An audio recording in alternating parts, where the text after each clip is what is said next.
इमाम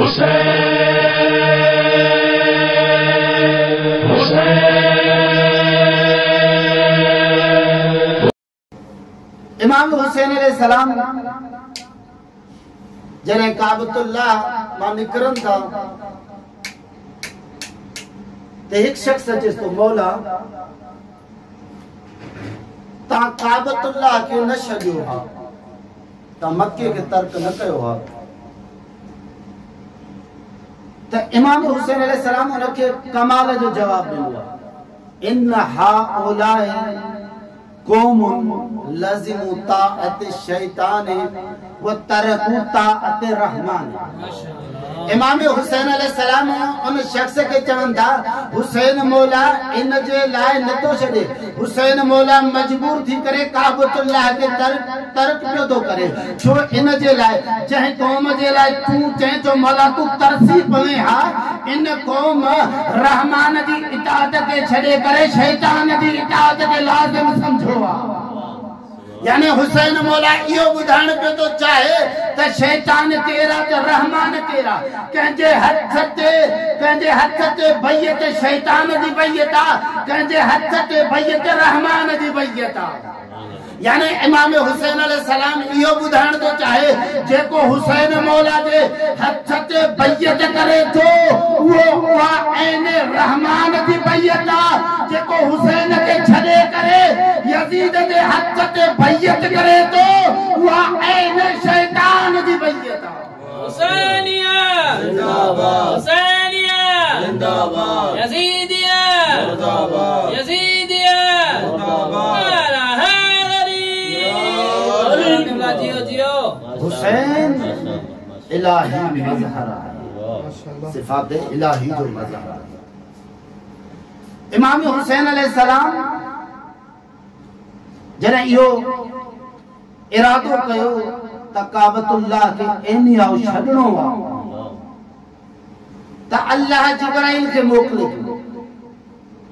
जिब्राइल आयो इमाम हुसैन अलैहिस्सलाम काबतुल्लाह के दरवाजे ते मौजूद हैं जिब्राइल हुसैन मौला दे हथ ते हथ रखी करे मुसलमानन के ऐलान पेदो करे हुलुमु इला बैयतिल्लाह अचो अल्लाह जी बैयत कयो हाने डिठो वने त हथ हुसैन मौला जो बैयत अल्लाह जी थी रही है यानी अल्लाह तबारक व तआला पूरी कायनात की यो बुधान तो चाहे कुरान में खुद ऐलान करे छड़े था वमा रमैत इस रमैत वलाकिन अल्लाह रमा ए मुझे हबीब या जदा मिट्टी तू उछलाइया या मिट्टी तमा न उछलाइया बल्कि मां अल्लाह उछलाइया यानी अल्लाह रब्बुल इज्जत छाप देनो तो चाहे अल्लाह रब्बुल इज्जत इन सदी कायनात के यो पैगाम पे तो दे तो अल्लाह जो हबीब अगर मिट्टी उछलाए तो मां अल्लाह पंजे हबीब दे फेल के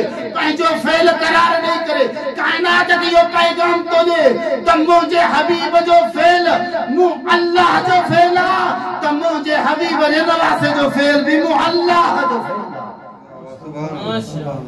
यानी अल्लाह जो फेला यानी हुसैन जे हथ से अगर बैयत कोई करे तो ये समझो हुन अल्लाह जी बैयत कया अगर कोई इंसान हुसैन मौला जी इताअत करे तो ये समझो इंसान अल्लाह जी इताअत में चुका हाने जने इमाम हुसैन अलैहिस्सलाम सफर कंदे कंदे अजबा मुहर्रम जो दिया इमाम हुसैन अलैहिस्सलाम करबला जी सरजमीन ते पुगान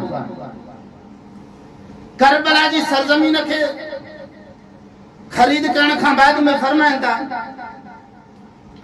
लक़द इश्तरैत मिनकुमुल अर्ज़ लिअन्नहा जअल फीहि बरकतन व शिफा सयजअलु माकिलन लिशियतिना व मिराज अहले समा। इमाम अलैहिस्सलाम करबला जी सरजमीन के खल्क करे यो बुधान दा चाहें ही करबला जी सरजमीन मुबारक सरजमीन ही करबला जी सरजमीन मुकद्दस सरजमीन तय्यब सरजमीन ऐ शियन जलाए पनाहगाह हाने उन खां बाद में फरमानता व मिराज अहले समा ही उहा सरजमीन आ जेका आसमान वारन जे लाइ महराज आहे। तवज्जो दे हाने अगर ॾिठो वञे त अगर दुनिया वारा मेराज करण चाहींदा आहिनि त ज़मीन खां आसमान जी तरफ़ वेंदा आहिनि। हुसैन मौला करबला जी सरजमीन ख़रीद करे दुनिया वारनि खे इहो पैगाम था ॾियनि व महराज अहले समा। अगर आसमान वारा मेराज करण चाहींदा त हुसैन वटि करबला में सुभान अल्लाह सुभान अल्लाह। महराज अहले समा सुभान अल्लाह। करबला उन सरजमीन जो नालो आहे। अगर मलाइक भी मेराज करण चाहींदा आहिनि त इमाम हुसैन वटि करबला में ईंदा आहिनि। इमाम हुसैन उम्मत जी इस्लाह जे लाइ मदीने के छॾनि था। कीअं इमाम हुसैन पंहिंजी अम्मा जी कब्र खां विदा थिया आहिनि। तव्हां कल ॿुधो हुसैन न चाहींदे बि मदीनो छॾे थी। अल्लाह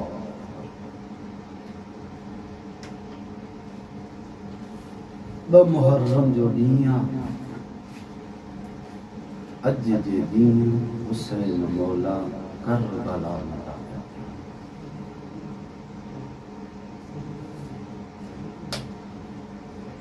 इमाम हुसैन जीअं जो करबला जी सरजमीन ते पुॻा आहिनि। इमाम जो ज़ुल्जना अॻिते वधण जे लाइ तयारु आहे।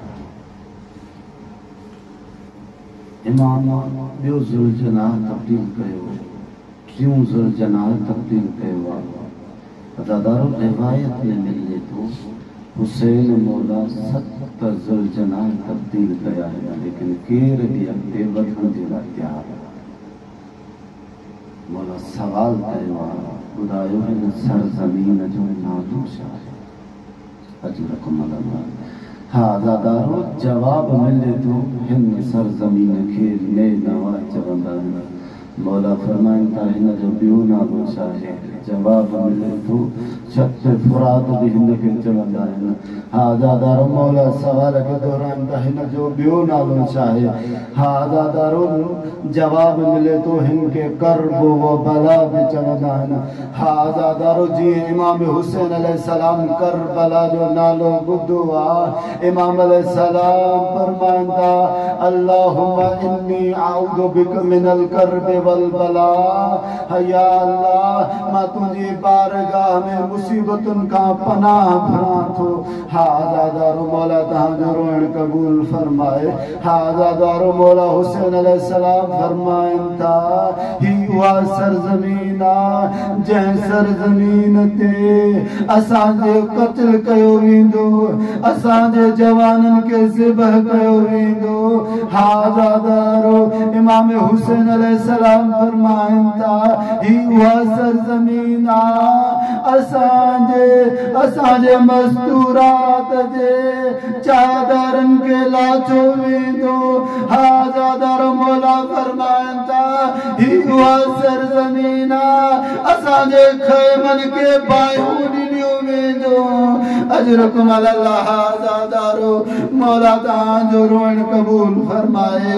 मौला फरमायो आहे असांखे हिते ज़िबह कयो वेंदो। हा अज़ादारो मां तव्हां खां सवाल कंदुसि, जॾहिं जनाबे सानिए ज़हरा जनाबे ज़ैनब सलामुल्लाह अलैहा पुॼो आहे, अरे मुंहिंजे भाउ खे हिन सरज़मीन ते ज़िबह कयो वेंदो। अरे ज़ैनब सलामुल्लाह अलैहा ज़ारो कतारो रोइण शुरू कयो आहे। रिवायत में मिले तो ज़ैनब एतिरो रोनी आहे जो बेहोश थी वई आहे। मां चवां मुंहिंजी आका ज़ादी अञा हुसैन ज़िंदा आहे, अञा हुसैन जे गले ते खंजर हलियो त न आहे।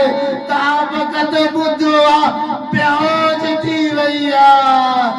ए मुझी आका आजादी द मुहर्रम जो दी हूंदो अरे हुसैन जे गले ते शिमर खंजर हलाईंदो रहंदो ताकि बरदार